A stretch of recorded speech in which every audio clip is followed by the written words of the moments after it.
The top stories for the hour. Ethiopia and South Sudan reaffirm commitment to work closely towards regional and multilateral issues.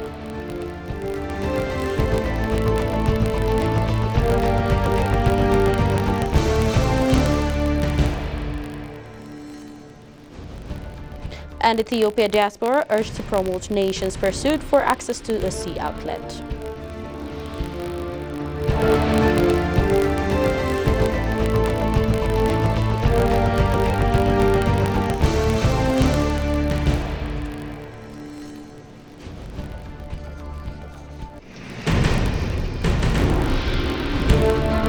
Hello and welcome to EBC World, the voice of Pan-Africanism. I am Magdalena Seyum with the daily updates. And now moving on. Ethiopian ambassador to South Sudan, Nabil Mahed, met and confirmed with East African Affairs Minister of South Sudan, Dangalore Cole. During the meeting, the two sides highlighted the need to enhance cooperation between the two countries in bilateral and multilateral forums. Ambassador Mahdi hammered away at Addis Abeba's commitment to work closely in areas of mutual concern between the two sisterly countries, according to the Ethiopian embassy in Juba.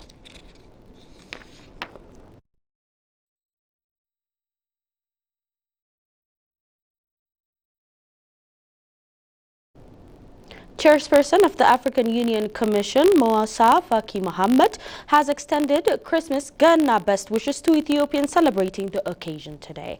In his message published on a social media platform, X, formerly Twitter, the AUC chairperson wished joy and blessing to Ethiopians and the Orthodox Christian faithful across the world, marking the birth of Jesus Christ today. Malkam Ganna to our Ethiopian friends and colleagues and all those celebrating Orthodox Christmas with all our best wish of joy and blessing, Moussa Faki noted. The celebration of Ethiopian Christmas continues well this week, with the vibe extending to the immediate aftermath of Epiphany for Timkat festivities.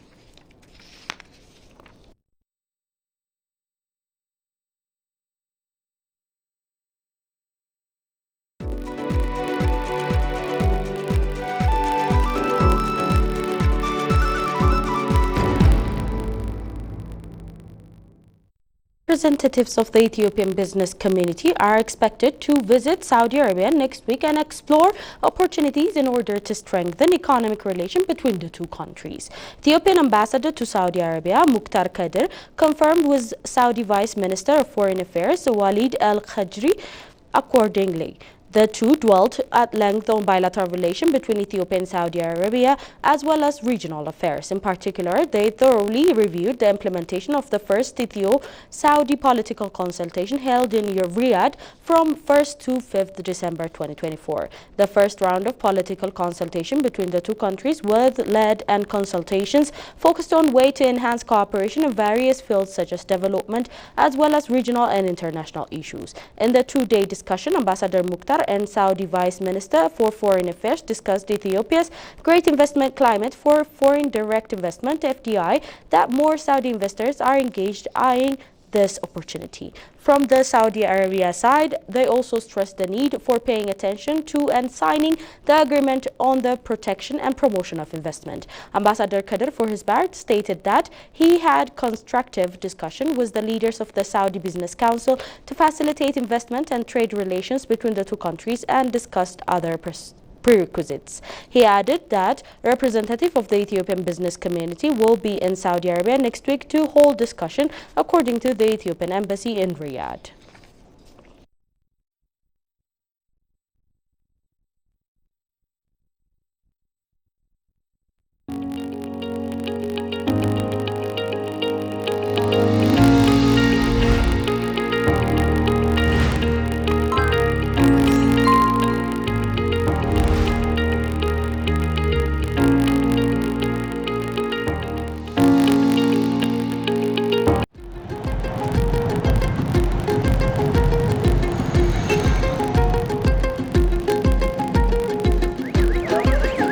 A short drive north of the Ethiopian capital, Addis Ababa, lies the small town of Sululta. It's an agricultural place where the main industry is dairy farming. The sport in question is Yegena Chewata, or Gena for short. It's regarded as the oldest traditional game in Ethiopia and is similar to field hockey.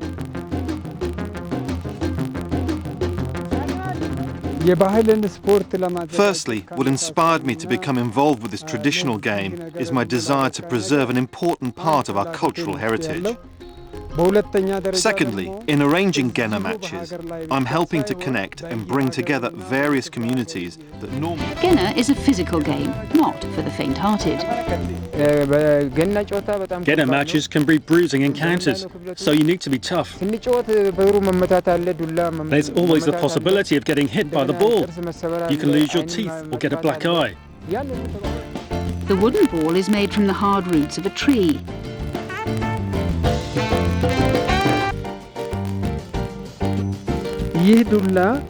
Okay, so this here is a typical Gena stick. It's wooden and can be made from different types of trees, but mostly it's made from a eucalyptus tree.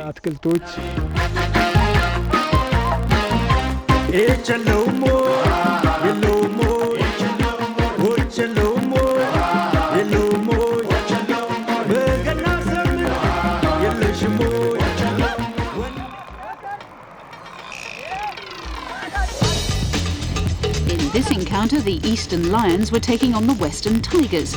Captain of the Tigers is Zaudi Kebede.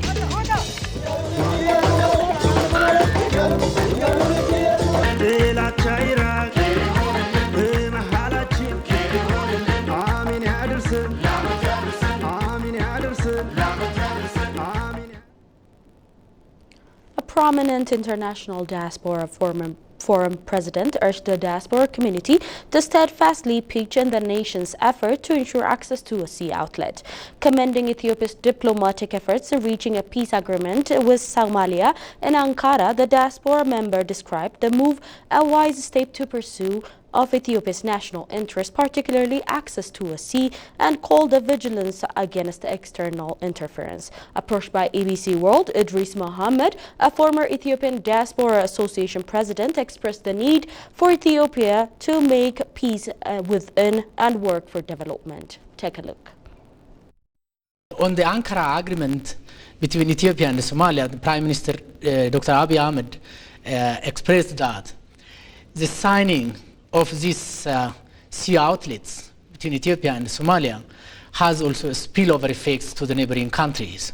How do you see its effects, both for the current and also for the future generation, Ethiopia's quest for sea outlets?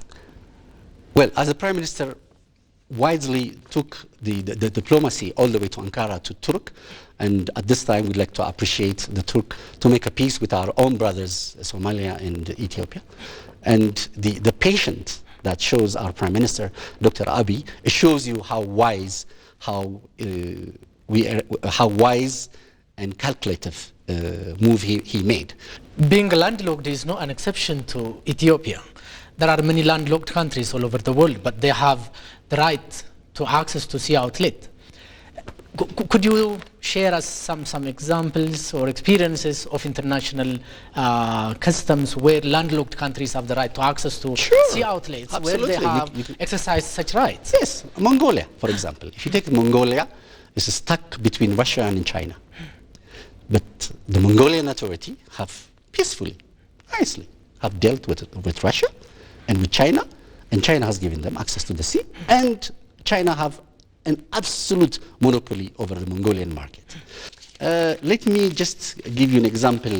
The great Trump, he came back, you know, so I call him the great Trump. He's promising the people of the United States of America, I will return the Panama Channel. Yeah, what does it mean? Why would he do that? The previous government, lazily, or whatever it is, for fairness, that the people of America have paid for a building of the Panama Canal. It's the Pacific and other oceans. It will join that. So why would elected president, the great Trump, would say to the people of America, I will give back the Panama Channel? What is the reason? What was the reason? Is it geopolitics? No, it's economical. Economic, yeah. It has become impossible for the American market to compete with Chinese and Europeans and Indians and Africans. So the American become so independent on China this particular Panama Channel is taking, what, 40%, 30% of in and out American containers. So Trump says, wait a minute, who built it? Who built the Panama Tunnel? USA, American people. So I'll get it back. It's purely from the interest point of view of your nation. So when Prime Minister Abiy is coming and says, we need access to the port, it's not for Bilzigana. It's not a question of Bilzigana giving us port. It is not that the election is coming up around the corner, now he wants to be popular so that people will elect him because he came up with such a great idea. No, it has been a question of 30 years, 35 years, but no government gave ear to it. No government in Ethiopia. We are living in a very dynamic and ever-changing world. Few groups don't want to see Ethiopia's development and growth. What's your take on that? Where we are living in such a dynamic world, but few groups don't like to see Ethiopia's development. I will blame myself and you. It's our fault. How? Because of our misunderstanding locally. For a small issue, everybody is going to the jungle. For small issues. Big issues, there are. Big principles and big questions, you'll go to the jungle and fight the government and come up with solidarity to say that, no, I'll not be stand dictatorship. But in Ethiopia at the moment, the unemployment of the youth become so bad. Small issues become, it become as a freedom fighter. And our so-called, our enemies, our historical enemies or our few enemies that you call them, I call them our historical enemy, they will definitely capitalize on our weak point. What is our weak point? Because our local political is a fish market, is a stinking, unfair, unjustified, and unreasonable and intolerable political situation we have in our country. So when we clean up that mess, and the government is committed, okay, to listen and be tolerant within the local issue, then the enemy, so-called the historical enemy, they don't have access to penetrate and play with us. That's all we had for today's update, but before I go, let's have a recap of the top stories once again. Ethiopia and South Sudan reaffirm commitment to work closely towards regional and multilateral issues.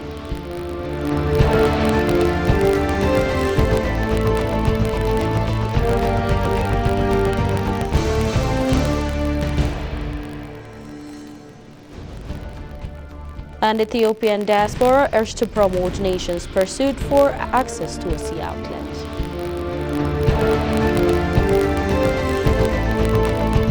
Thank you for tuning in to ABC World, the voice of Pan-Africanism. It was me, Makrela Siyum, with the daily updates. Goodbye.